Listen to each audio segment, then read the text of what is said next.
April 13th, 1996. Manchester United sit atop the Premier League table with a record of 22 wins, 7 draws, and 4 losses. They've clawed back from a 12-point deficit earlier in the season to overtake a collapsing Newcastle United, but the gap is still close, just 3 points between the two clubs. Today, United is at the Dell, home of Southampton, for an away match. They're wearing their grey away kit, a design that's already become infamous amongst the fan base.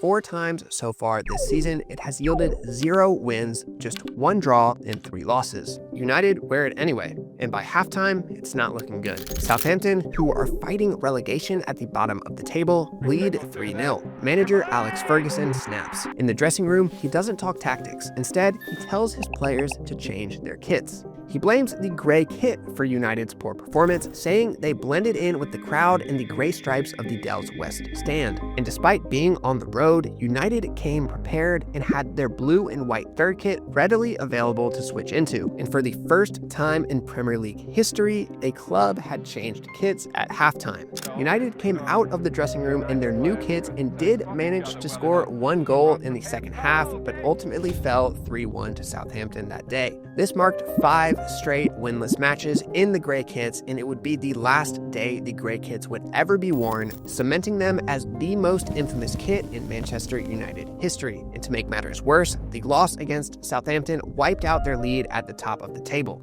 Newcastle won their match that day, drawing level on points with only 5 games left in the season. We will never know why Umbro chose to create a grey kit for United, but it could be the first and last time the club would ever wear the color. So, in honor of the infamous kit that was banned at halftime, we wanted to redesign it, putting our own spin on the concept. And before we get into the design, shout out to Jakob, the designer behind the project. Go check him out if you haven't already. He has done a lot of great work for us. We started with this shirt template, a vintage style shirt with raglan sleeves and 2 rounded side panels that connect to the collar with piping. We wanted a technical kit that would fit into that late 90s, early 2000s aesthetic. Here you can see it coming together in Clo 3D. For the base design of the kit, we created a subtle pinstripe layer, forming a gray-on-gray pattern for the main visual aspect of the kit. And after applying this design on the front and back, we made both of the shoulders gray, added gray panels inside the arms, and made the cuffs gray while leaving white piping along the outsides of the sleeves. Moving on to the side panels, we made them dark gray,